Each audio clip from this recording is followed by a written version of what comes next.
Entonces, lo pueden revisar y cualquier cosa de los dos ejercicios que queden pendientes que no entiendan, lo podemos ver en la consulta. El primer ejercicio que vamos a ver es de cálculo de masa molar. Entonces dice, calcular la masa molar de los siguientes compuestos. En el caso A, sulfito de potasio, en el caso B, nitrito de calcio. Estas son oxosales, son compuestos que ustedes todavía no han estudiado, ¿sí? Pero que sí vamos a estudiar en la segunda parte de la unidad 5. Aquí tienen las formulitas escritas.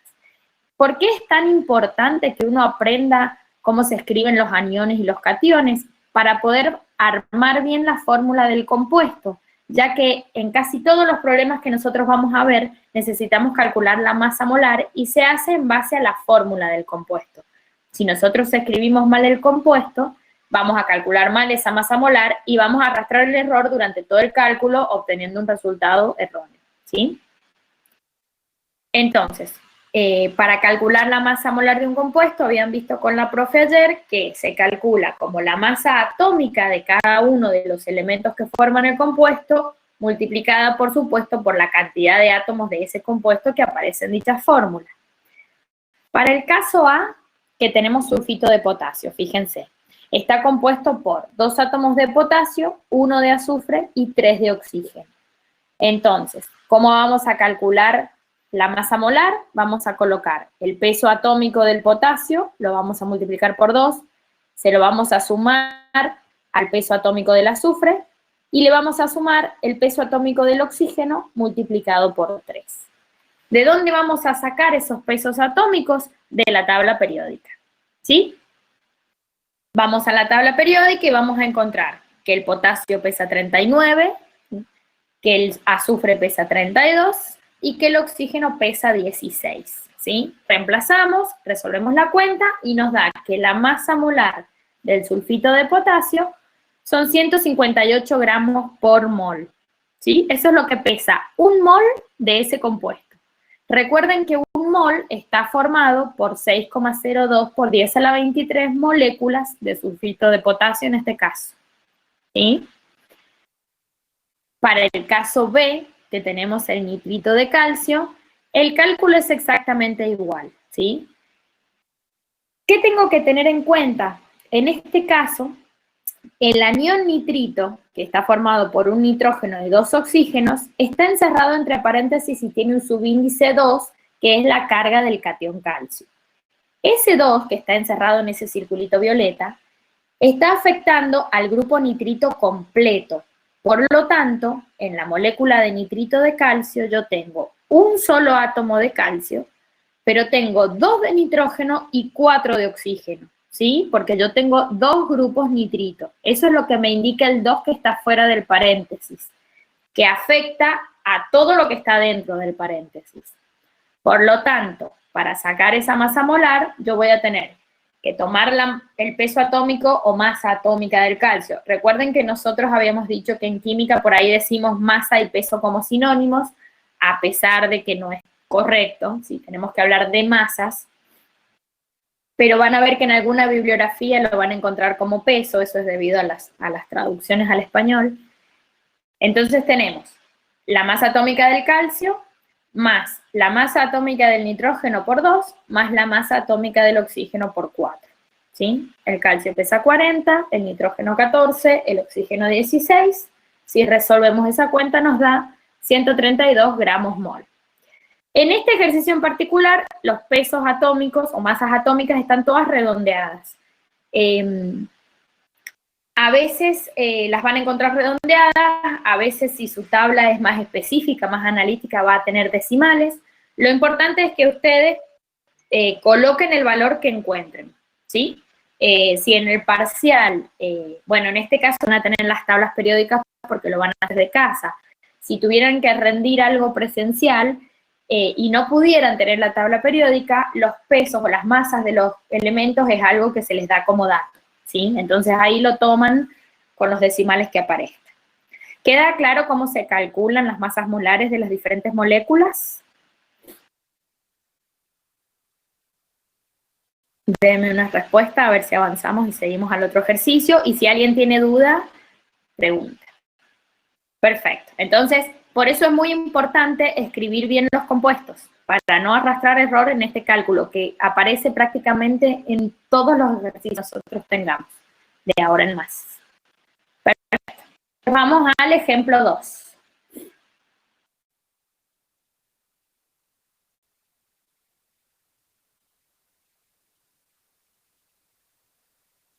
Aquí lo que vamos a hacer es verificar la ley de la conservación de la masa, ¿sí? Esta ley, como les dijo ayer la profe, cumple para todas las reacciones químicas. La masa que yo tengo, la suma de las masas totales de los reactivos, tiene que ser igual a las masas totales de los productos, sin que sean los mismos compuestos, ¿sí? Y alguien había escrito ayer en el chat, o sea que la masa no se crea ni se destruye, solo se conserva. Es correcto, ¿sí? Van a ver, vamos a hacer solo este ejercicio, este ejemplo 2, van a ver que el 3 y el 4 son iguales. La reacción que tenemos ahí la van a encontrar en una de las prácticas de laboratorio, en la práctica número 3, así que cuando lleguen al laboratorio les tendría que ser familiar la reacción. Dice que yo tengo un mol de magnesio y si le sumo 2 moles de ácido clorhídrico voy a obtener 1 mol de cloruro de magnesio y 1 mol de hidrógeno. Lo primero que tenemos que hacer es calcular la masa molar de cada uno de los compuestos que intervienen en la reacción química, tanto reactivos como productos. Fíjense, el magnesio está solito. Generalmente los metales, cuando están puros, su peso atómico coincide con el peso molar, o sea, la molécula está formada por un solo átomo. Entonces, saco el valor directamente de la tabla periódica. 24,31, lo vamos a redondear. Para calcular la masa molar del ácido clorhídrico voy a tener la masa de un átomo de hidrógeno y la masa de un átomo de cloro, ¿sí? Ahí tenemos la cuenta. Si buscamos en la tabla periódica, la masa del hidrógeno es 1 gramo y la masa del cloro es 35,45. Por lo tanto, compuesto, 1 mol de ese compuesto va a pesar 36,45. Para calcular la masa del cloruro de magnesio, otra vez, va a ser el peso de un magnesio más el peso de 2 cloros, ¿sí? Porque es lo que me indica la ecuación. El compuesto está formado por un átomo de magnesio y 2 de cloro. Y el mol de hidrógeno, una molécula de hidrógeno está formada por 2 átomos de hidrógeno. Fíjense que cuando yo digo la masa molar es la masa de un solo mol de sustancia. Entonces, en esa ecuación, vean que yo tengo 2 moles de ácido clorhídrico. Ese 2 que está adelante, para calcular las masas molares no lo cuenta, porque el resultado que me da cada una de esas masas es gramos por mol. ¿Cuánto pesa un solo mol de cada una de esas sustancias? ¿Sí? Avanzamos una más.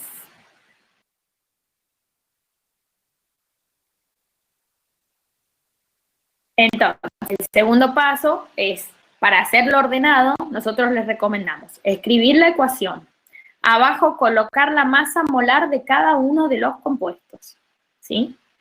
Y abajo, ahí sí tenemos en cuenta la masa total que reacciona de ese compuesto en esa reacción.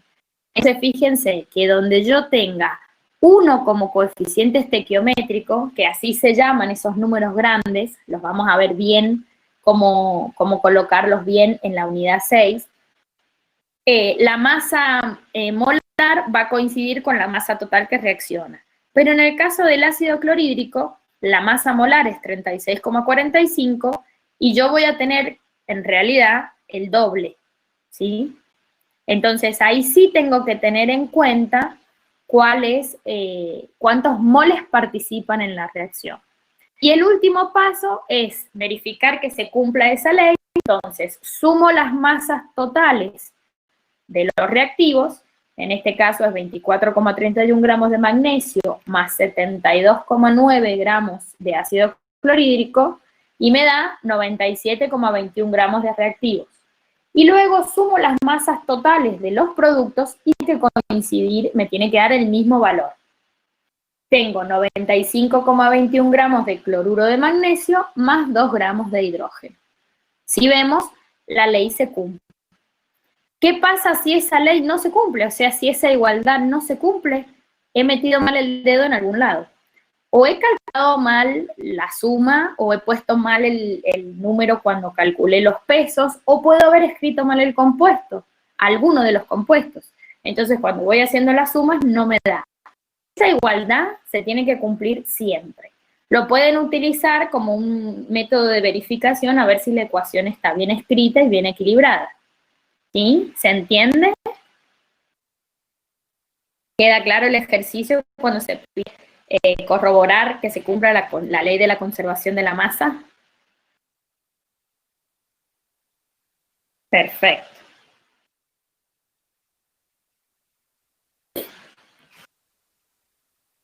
Bueno, los otros ejercicios son iguales, solamente que en la ecuación tienen otros compuestos, tienen otra reacción química. Traten de hacerlos, ¿sí? Van a ver que tienen que colocar la reacción, verificar que esté ajustada, se las hemos dado con los coeficientes que van, no les pedimos que las ajusten ustedes todavía, y después sacar los pesos moleculares, las masas moleculares, perdón, de cada compuesto, y hacer las sumatorias para verificar la ley de conservación de la masa. ¿Sí? Entonces, si quedaron claras, van a ver que tienen ejercicios donde se aplican las otras leyes ponderales, ¿sí? La de las proporciones definidas, la de las proporciones múltiples, pero nosotros no vamos a indagar en ejercicios de ese tipo, solamente vamos a indagar en la ley de Lavoisier. Entonces pasamos al segundo documento, que es un poquito más largo, donde tenemos las leyes de los gases o las leyes volumétricas, que como vieron ayer son todas las que involucran gases, ¿sí? A ver qué dice el primer ejercicio.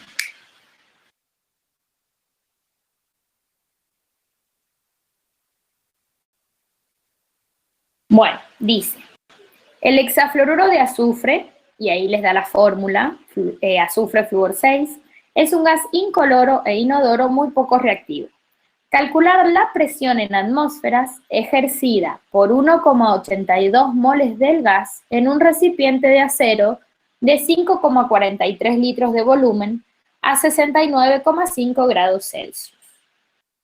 Generalmente, en este tipo de problemas siempre vamos a utilizar la ecuación general de los gases, ¿sí? Y puede ser que si alguna de las variables se vuelve constante, se transforme, como vieron ayer, en la ley de Boyle, en la ley de Gay-Lussac, o en la ley de... me falta una. Gay-Lussac, Boyle, bueno, ya va a aparecer, se me fue el nombre de este señor. O también vamos a ver la aplicación de la ley de Dalton. ¿Cuál es la recomendación para resolver los ejercicios? Primero, plantear todos los datos que me da el problema, ¿sí? Entonces, planteamos los datos del problema y va a saltar cuál es la incógnita que tenemos. En este caso tenemos el número de moles, tenemos el volumen que ocupa el recipiente, tenemos la temperatura, que es muy común que nosotros como dato, la temperatura la tengamos en grados Celsius, porque es una medida que nosotros manejamos, una unidad que manejamos mucho. Pero siempre recuerden que para resolver este tipo de problemas hay que trabajar en temperatura absoluta, que es grados Kelvin. Entonces hay que pasar esa temperatura a grados Kelvin. ¿Cómo la pasamos? El 0 de grados Celsius corresponde a 273 grados Kelvin. Entonces, cualquier temperatura que yo tenga en Celsius, si le sumo 273, voy a obtener la temperatura en Kelvin, ¿sí? Ese es el pasaje que tienen que hacer. Si no, seguramente lo buscan en pasaje de unidades, pero es el más simple. Ya cuando tienen que pasar de Fahrenheit a otras unidades, ya involucra un cálculo un poquito más complicado, entonces ahí seguramente van a tener el dato para hacer la conversión. Y lo que nos pregunta es la incógnita, ¿sí? Perdón, la presión es la incógnita. Entonces, el segundo paso, después de plantear cuáles son los datos, es plantear la ecuación que vamos a utilizar, que es la ecuación general de estado gaseoso, que dice que la presión por el volumen de un gas es igual al número de moles por la constante R de los gases por la temperatura. Como lo que nos pregunta es la presión, la despejamos de esa ecuación, pasando el volumen dividiendo el segundo miembro, y reemplazamos por todos los datos que tenemos, ¿sí? Tenemos los moles, tenemos la temperatura, tenemos el volumen, y R es una constante, es un valor conocido. Lo que yo tengo que verificar para saber cuál de los valores de R utilizo es en qué unidades estoy trabajando.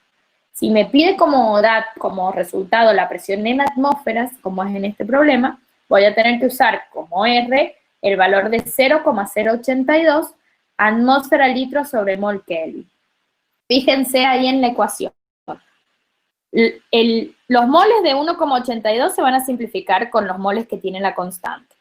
Los Kelvin, los grados de temperatura, se van a simplificar porque también en la constante tengo dividido en grado Kelvin. Y los litros de la constante se van a simplificar con los litros del volumen y el resultado me va a quedar en atmósferas. ¿Sí? Si ustedes se acostumbran a poner siempre las unidades en cada uno de los términos, ¿sí?, que estoy utilizando, va a ser muy fácil que se den cuenta si tienen que hacer algún pasaje de unidades previo.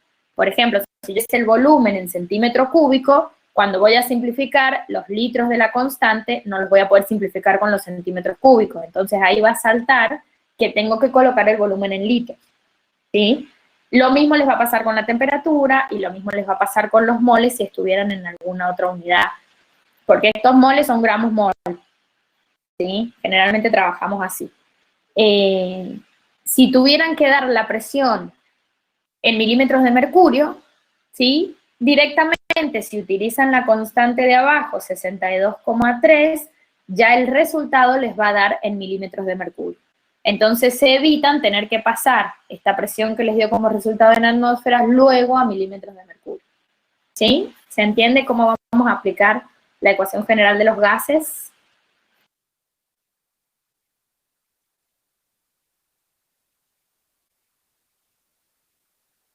Perfecto. Vamos entonces al siguiente ejercicio.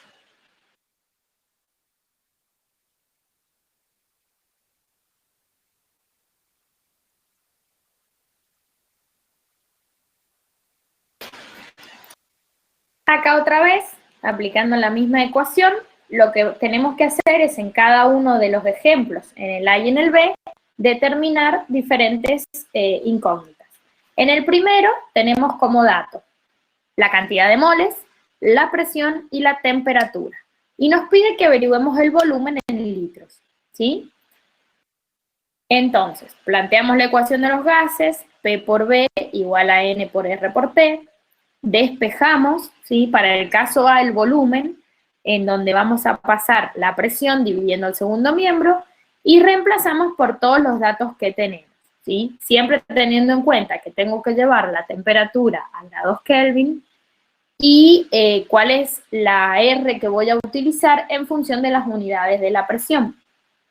Entonces, en el primer caso, si yo tengo 52 grados Celsius y le sumo los 273, voy a tener 325 grados Kelvin.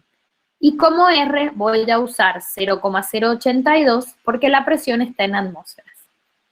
Reemplazo, calculo el volumen y me da 9,77 litros. ¿Sí? Para el caso B, los pasos son los mismos, nada más que ahora tengo que despejar la temperatura. O sea que el primer paso del planteo de la ecuación es la misma. Despejo T, quiere decir que me va a quedar presión por volumen dividido en el número de moles por la constante. En este caso, la constante voy a utilizar 62,3 porque la presión la tengo en milímetros de mercurio, ¿sí? Y ese resultado me va a dar la temperatura en Kelvin. Fíjense que en el caso A el volumen me lo pide en litros, porque me está dando la unidad donde tengo que colocar la respuesta, y la temperatura en el caso B me la pide en grados Kelvin.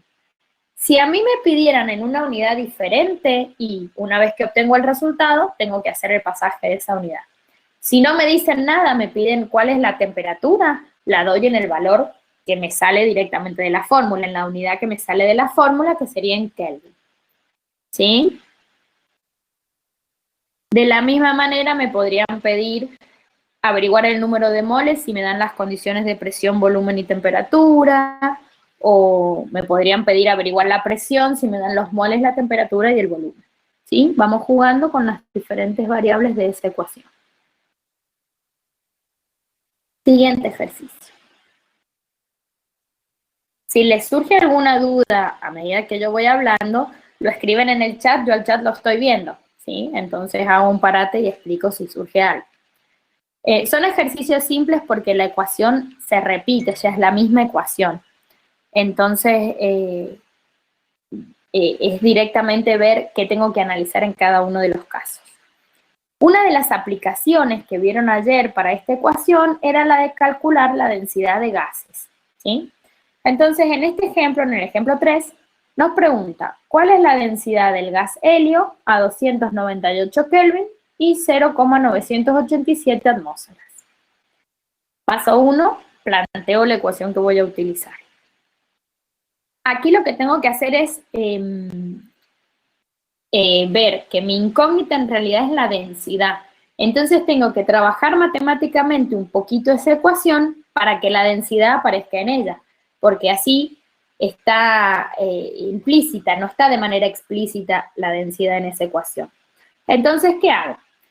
Habíamos definido que los moles, ¿sí?, se calculan como la cantidad de masa de un compuesto sobre su masa molar. Reemplazo esa N que me representa los moles por la masa sobre la masa molar del compuesto. Si yo paso volumen dividiendo del primer miembro al segundo, yo voy a ver que me va a quedar en el numerador la masa y en el denominador el volumen. Por la definición de densidad, ¿sí?, masa sobre volumen lo reemplazamos por densidad. Y la dejo solita en ese miembro, despejando y pasando todo al otro. Entonces, la masa molecular o peso molecular, como está ahí, va a pasar multiplicando la presión. Y la constante y la temperatura van a pasar dividiendo. Ese resultado me va a dar la densidad del gas, ¿sí? Cuando tengan que hacer un consejo, más que una regla, cuando tengan que hacer despejes matemáticos, está bueno que los hagan paso por paso. Esta ecuación por ahí es más simple de ver, pero hay otras en donde son 2 o 3 pasos y si los hacen juntos, por ahí se les pierde algún término dentro de la ecuación, ¿sí? Entonces así se aseguran que les quede bien. A la siguiente diapositiva ahora. Una vez que tenemos la densidad, tenemos que calcular la masa molecular del helio, como es un gas que cada molécula está formada por un solo átomo de helio. La masa molecular va a coincidir con la masa atómica, la sacamos de la tabla periódica y ya estamos en condiciones de representar todos los valores, porque presión y temperatura eran datos, poder calcular la densidad.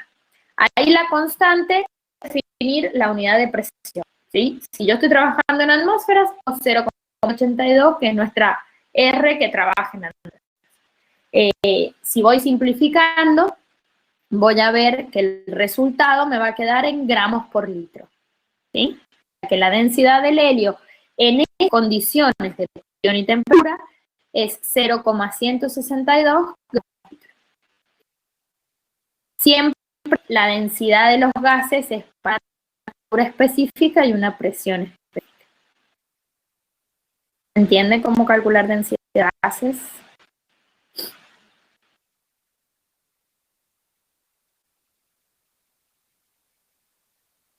Estamos como en las clases de esoterismo. Bien, perfecto. Entonces pasas al siguiente ejercicio. Algunas leyes específicas, volumen. Vamos a comenzar. Sí. Recuerden que la ley de... Bueno, perdón. No sé. Avisen si se corta, si quieren que haga algo.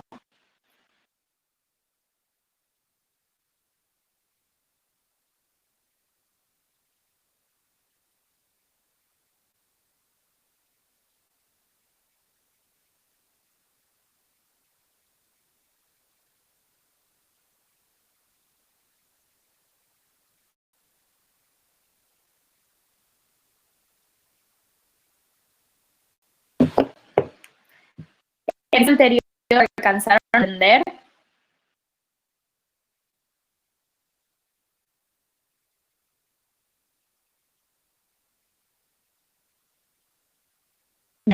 Ahora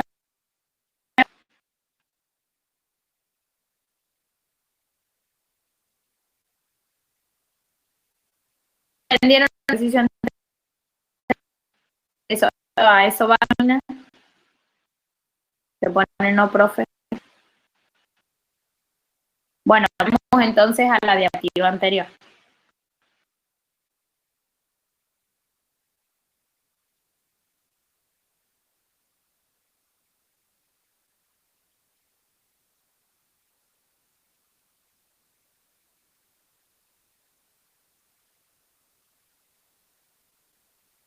Densidad de gases. Esta diapositiva les había quedado clara cómo despeja.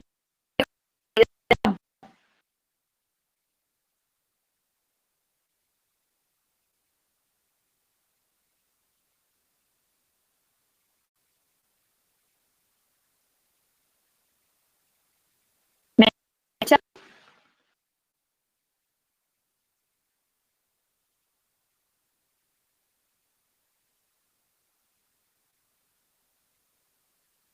¿Me escuchan?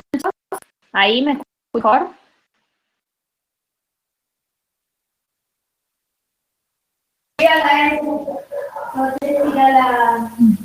Mari, Sí, sí, se te escucha entrecortado.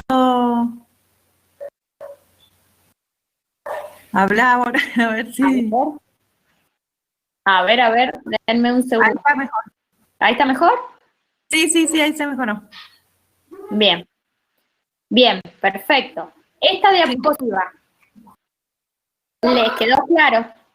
¿Sí? Se despeja la densidad de esa ecuación. Entonces vamos a la siguiente. Resumimos el final de ejercicio. Lo que teníamos que hacer era sacar cuál es la masa molar del helio, que lo sacamos de la tabla periódica, y reemplazar todos los datos para poder obtener la densidad. Perfecto, ahora se escucha. La constante R me la va a determinar la unidad de presión. Como estoy trabajando en atmósferas, la constante va a ser 0,082. Y la densidad que voy a obtener son 0,132 por litro, es la densidad del helio en esas condiciones de presión y temperatura, ¿sí? Si yo cambio las condiciones, la densidad me va a variar en los gases, ¿sí? De esa manera se calculan densidades de gases. Ahora sí, vamos a la ley de Boyle. Habíamos dicho que la ley de Boyle era relacionaba presiones y volúmenes de los gases cuando tenemos la temperatura constante. El ejercicio dice, un gas se encuentra en un recipiente de 500 mililitros de volumen de 3 atmósferas. Se comprime el volumen a la mitad, siendo la temperatura constante. ¿Cuál será la presión final del gas en milímetros de mercurio? Entonces, yo lo que tengo que tener en cuenta con respecto a las unidades en este tipo de leyes es que las presiones estén en la misma unidad y las temperaturas estén en la misma unidad. Entonces, y los volúmenes estén en la misma unidad. Lo que hago es plantear la ecuación, ¿sí? La presión inicial por el volumen inicial es igual a una constante. Es decir, que si yo varío a una presión final, a un volumen final, voy a tener una determinada presión final. La ecuación que utilizamos es P1 o PI por BI igual a PF por BF. De esa ecuación, la presión inicial es 3 atmósferas, el volumen inicial son 5.000 mililitros, la presión final es mi incógnita y el volumen final me dice que es la mitad del inicial. O sea que lo conozco. Si el inicial es 5.000, el final va a ser 2.500, ¿sí? Despejo esa presión final, que es la incógnita, ¿sí? Pasando el volumen final dividiendo, y reemplazo por los datos que tengo. La presión final me va a dar 6 atmósferas. Hasta ahí el ejercicio va a flor, pero a mí me lo pide en milímetros de mercurio. Entonces, sí o sí, tengo que pasar, una atmósfera equivale a 760 milímetros de mercurio, 6 atmósferas equivalen a X. Lo puedo hacer con regla de 3, directamente multiplicando por 760. Y el resultado de la presión final son 4.560 milímetros de mercurio. ¿Se entiende? Yo podría haber pasado las 3 atmósferas primero a milímetros de mercurio. también es válido, ¿sí? Pero bueno, en general a nosotros nos gusta trabajar con lo que tenemos y al final hacer el pasaje de unidades. Salvo cuando trabajamos con temperatura, que sí o sí tiene que estar en Kelvin de entrada, ¿sí? Porque la temperatura, para hacer el pasaje, involucra una suma, no una multiplicación. Entonces los resultados matemáticos ya no dan igual. La temperatura siempre la paso a Kelvin al inicio del ejercicio. Para el resto, para presión, para volumen, podemos pasarlo al inicio, podemos pasar los datos, o podemos pasar el resultado final a la unidad que nos pide. ¿Sí? Así se aplica la ley de Boyle. Una diapositiva más. Vamos a aplicar la ley de Gay-Lussac, ¿sí? Esta relacionamos presión y temperatura manteniendo el volumen constante. El ejercicio dice, el argón es un gas inerte que se emplea en los focos para retrasar la vaporización del filamento. Cierto foco que contiene argón a 1,2 atmósferas y 18 grados Celsius se calienta a 85 grados Celsius, a un volumen constante, porque el volumen del foco no cambia. Calcular su presión final en atmósferas, ¿sí? Entonces planteamos primero la ley de Gay-Lussac, que nos dice que la presión inicial sobre la temperatura inicial es igual a la presión final sobre la temperatura final, que eso es igual a un valor constante. Despejamos la incógnita, que es nuestra presión final. Acá primero tenemos que pasar sí o sí las temperaturas a Kelvin, ¿sí? Entonces la temperatura inicial van a ser 18 grados Celsius más 273, nos da 291 Kelvin, y la temperatura final son 85 grados Celsius más 273, nos da 358 Kelvin. Y recién ahí puedo reemplazar para hacer el cálculo, ¿sí? En este caso no es lo mismo hacerlo con Celsius, o sea, no les va a dar matemáticamente el mismo resultado hacerlo con Celsius que con Kelvin, ¿sí? Siempre se trabaja en temperaturas absolutas. Y como resultado, la presión final es 1,48 atmósferas. En este caso me la pide en atmósferas, que es directamente el resultado que me da, la unidad que me da el cálculo, ¿sí? No la tengo que cambiar, ¿sí?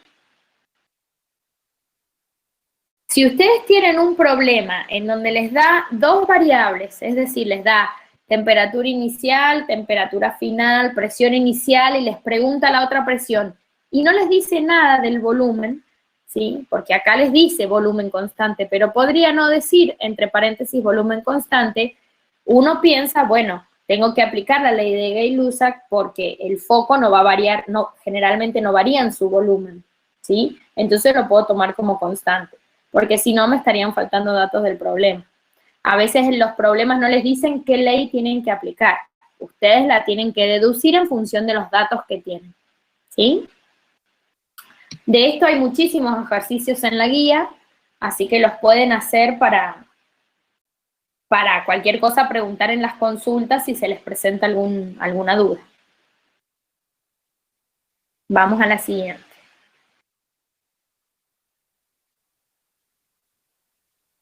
Y el último ejercicio que vamos a ver es el de las presiones parciales de la ley de Dalton, ¿sí? El ejercicio dice, en un recipiente de 5 litros se introducen 8 gramos de helio, 84 gramos de nitrógeno y 90 gramos de vapor de agua. Si la temperatura es 27 grados Celsius, calcular A, la presión que soportan las paredes del recipiente, B, la fracción molar, y C, la presión parcial de cada gas, ¿sí? Entonces, lo primero que tenemos que hacer es calcular el número de moles de cada uno de los gases que tenemos en nuestro recipiente. Para calcular el número de moles habíamos dicho que era la masa de ese compuesto dividido en la masa molar del compuesto. El primer compuesto es el helio, que es un gas noble, ¿sí? Entonces, su molécula está formada por un solo átomo, ¿sí? Es monoatómico. Y el cálculo va a ser 8 gramos de helio dividido en 4 gramos por mol, que es el peso o la masa que tiene un mol de helio. En el caso del nitrógeno, de masa tenemos 84 gramos, pero la molécula de nitrógeno está formada por 2 átomos de nitrógeno, es una molécula biatómica. Entonces su masa molecular es 28 gramos por mol porque cada átomo de nitrógeno pesa 14, ¿sí? Ahí tienen que tener en cuenta que cuando hablemos de nitrógeno gas, la fórmula de esa molécula es N2, ¿sí? Porque si no, no van a estar calculando bien la masa molecular y les va a dar una cantidad de moles diferentes. Y el agua, que está como vapor de agua, tenemos 90 gramos y pesa 18 gramos mol, que viene de 2 gramos de hidrógeno, uno de cada uno de los hidrógenos, más los 16 gramos del oxígeno, ¿sí? Ahí tenemos entonces 2 moles de helio, 3 moles de nitrógeno y 5 moles de agua. En el paso 2, aquí les dice pasar la temperatura de Celsius a Kelvin. Entonces, yo tendré que hacer 27 grados Celsius más 273 Kelvin, ¿qué resultado me da? ¿Sí? Creo que da 300, si mi cálculo mental no falla. Debe estar escrito igual más adelante. Para calcular las presiones, no las presiones parciales, la presión que soporta el recipiente, que es la presión total, ¿sí? Yo tengo que aplicar la ley general de los gases, y ese número de moles que yo voy a colocar son los moles totales de gas que hay dentro del recipiente, de todos los gases que están ahí adentro. Por lo tanto, sumando los moles que ya calculé, voy a obtener 10 moles totales. Y cuando despejo la presión, ese N lo reemplazo por 10 moles. ¿Sí? Son moles totales, la temperatura del recipiente y el volumen total del recipiente. Eso me va a dar la presión total. Una diapositiva más.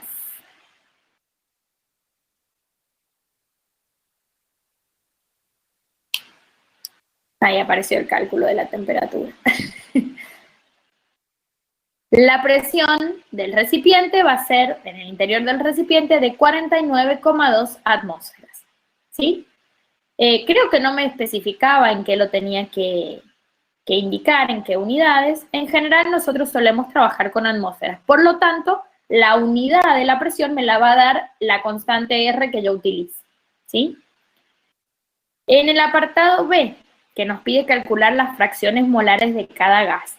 La fracción molar es como una medida de concentración que hay dentro del recipiente de cada gas y se calcula como la cantidad de moles que hay de un determinado gas dividido en el total.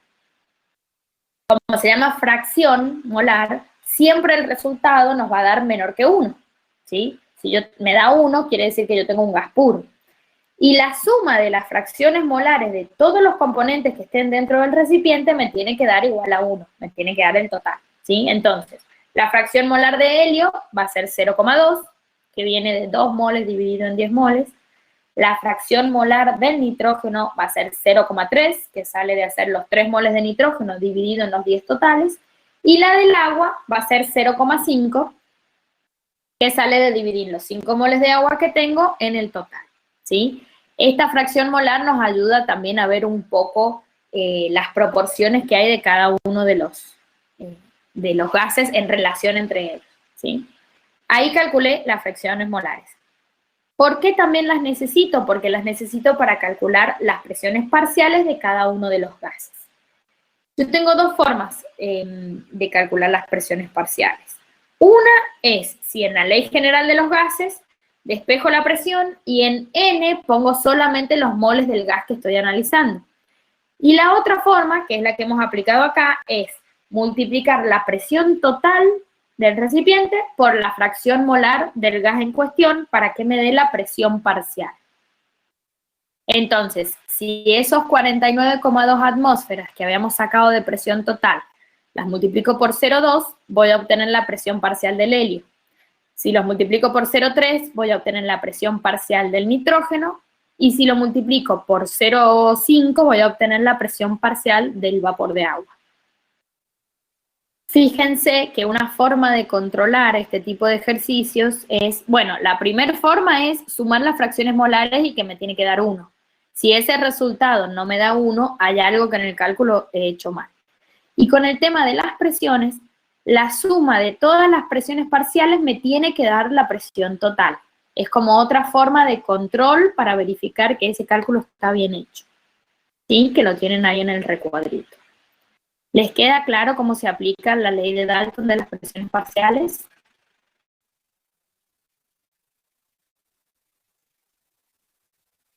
Claro, bien. ¿Alguna pregunta? Creería que este es el último ejercicio que tenemos aquí para de muestra. Sí, ahí voy a activar mi cámara, a ver si tienen dudas.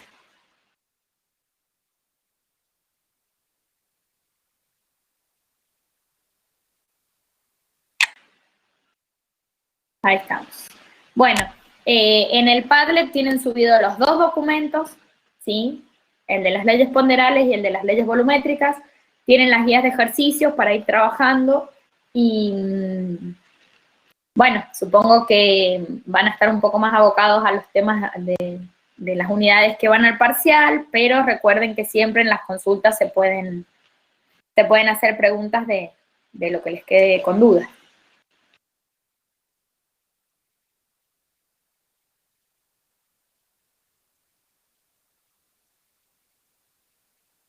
Ahí veo que están tipeando, no sé si quieren preguntar algo.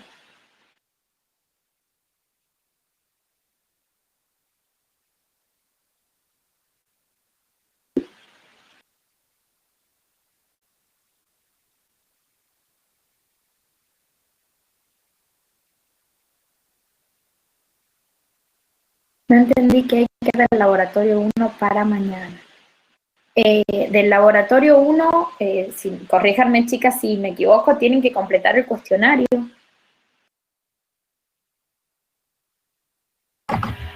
Hola, buen día.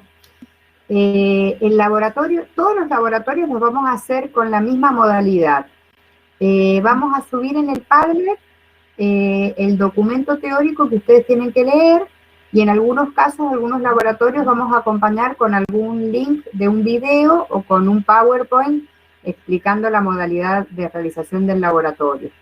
Y les vamos a dar un link de un formulario de Google que individualmente tienen que ingresar y responderlo en función de lo que hayan leído y visto de ese laboratorio. Claro, ese formulario es el que nos llega a otros, no tienen que enviar nada más.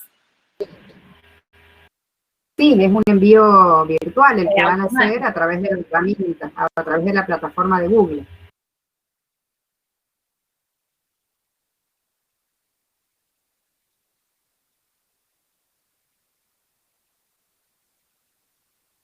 De nada. Sí, el del laboratorio 1 ya está porque es el que entra al parcial 1. Los contenidos de ese laboratorio son los que se evalúan en el parcial 1.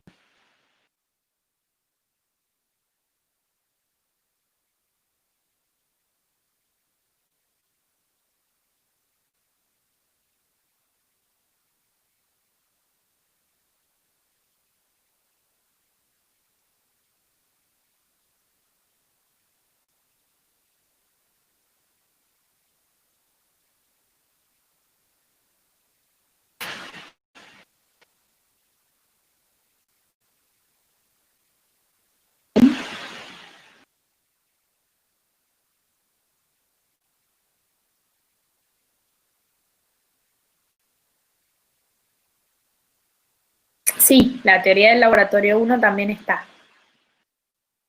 No hemos definido esta semana clases de consulta. Yo puedo el jueves en la tarde. Marisol. Bueno, Mari, yo también. Jueves, dejamos jueves a las 18. Bueno. Bien, o a las 17. Decime vos, 17 mejor, así no terminamos tan tarde. Bien, jueves a las 17. Ya se los anoto en el chat. Miren, es probable, estén atentos porque si a veces llega a haber algún problema con esta sala, automáticamente creamos una de Meet y les mandamos el link a través de los tutores y en Facebook. Si no, nos juntamos en esta sala. Y rendís a las 17. Hay diferentes salas en función de la actividad, o sea, en esta sala damos clases, La sala de consulta tiene otro link, o sea, estemos atentos a cuál es el link que se va a usar en ese momento. Yo les confirmo si puedo habilitar la de consulta, si no, ustedes crean la de Meet, como están proponiendo. Bueno. Y Luciano, depende cuántos hagan para consultar. Si no yo no tengo problema en ponerla a las 18, lo que pasa es que tampoco sé si vas a llegar. De todas formas, creo que hay otro día de consulta la semana que viene antes del parcial.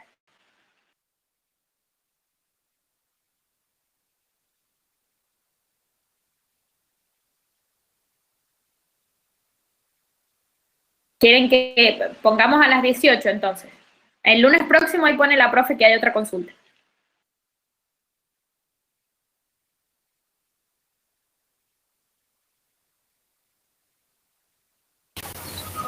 Las 18. Bien, entonces vamos a hacer así. El jueves a las 18 y el lunes a confirmar el horario.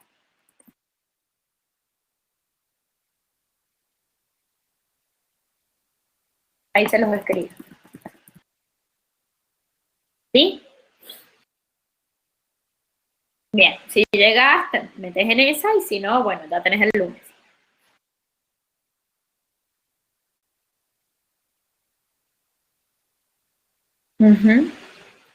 Ya lo pongo en el Padlet también a la Dale, avisando de la consulta. Bueno, chicos, si no tienen más dudas o preguntas, daremos por terminada la clase.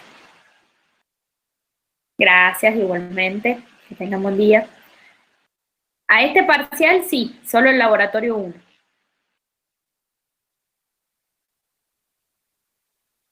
A Josefina les respondo. No sé si...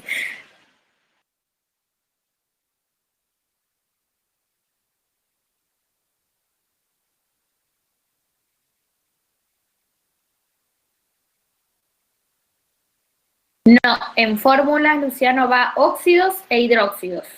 Hidruros todavía no hemos visto. En el apunte que tienen en el Padlet, son en la parte teórica, digamos, que es una sola para toda la unidad, sería el apartado 1 y 2. Óxidos, que incluye ácidos y básicos, e hidróxidos. El resto de los compuestos los vamos a ver para el 2.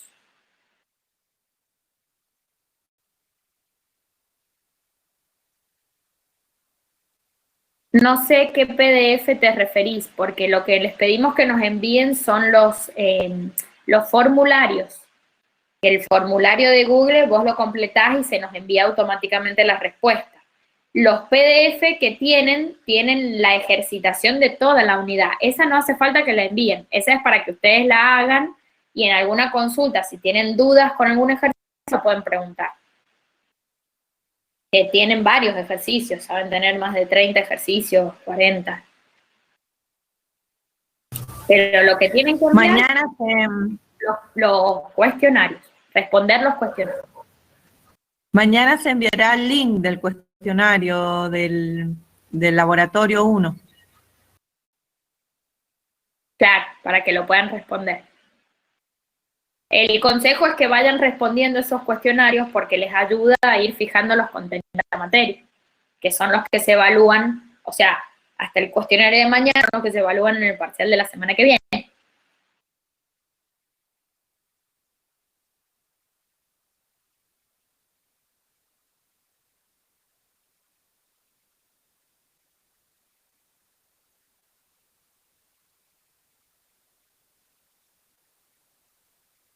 Bien, de nada. Los demás laboratorios que hemos subido, no, están subidos todos los laboratorios, todavía esos no van a evaluarse, ¿sí? Es más, todavía no están generados los cuestionarios de ningún laboratorio. Mañana les vamos a subir el link del cuestionario del laboratorio 1, que ese sí es el que se va a evaluar en el parcial. Así que el consejo es que vayan haciendo ese. Los otros vamos a ir a medida que avance el cursado. Lo que pasa es que creo que están todos colgados así.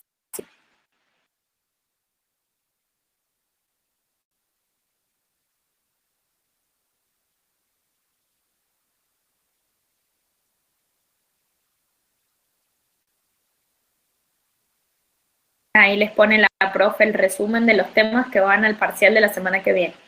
Unidad 1, 2 y 3 completa. De la unidad 5, la primera parte, que es óxidos e hidróxidos, en lo que es fórmulas, y el laboratorio 1. Eso entra al parcial 1 del 6 de octubre.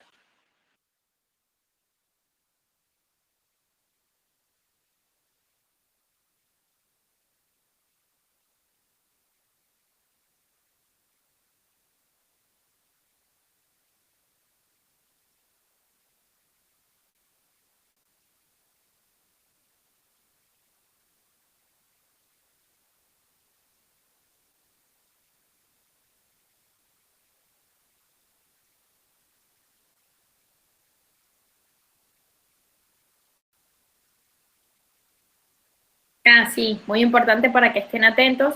El lunes les vamos a tomar el horario del parcial y el link, porque el link está habilitado por un determinado tiempo, entonces para que estén atentos a ese horario. Y cómo van a ingresar en función de la primera letra del apellido. Recuerden que el parcial es el martes.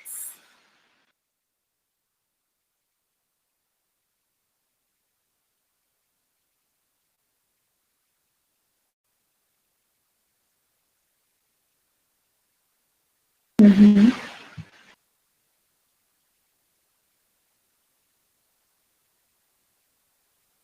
Bueno, si no tienen más preguntas, chicos, damos por concluida la clase y nos vemos mañana en la consulta.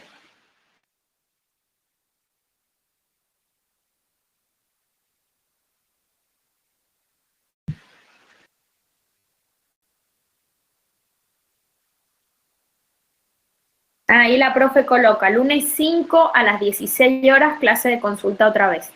O sea que vamos a tener mañana jueves a las 18 horas y el lunes a las 16 horas.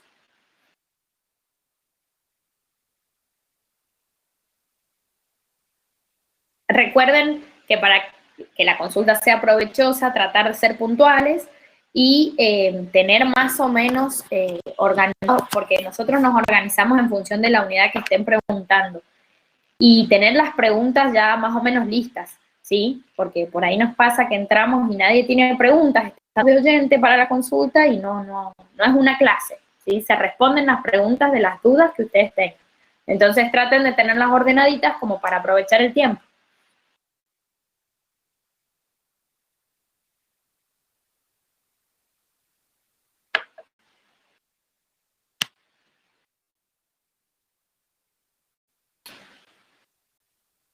Bueno, listo, chicos. Nos estamos viendo, que tengan un buen día. Los veo mañana en la consulta.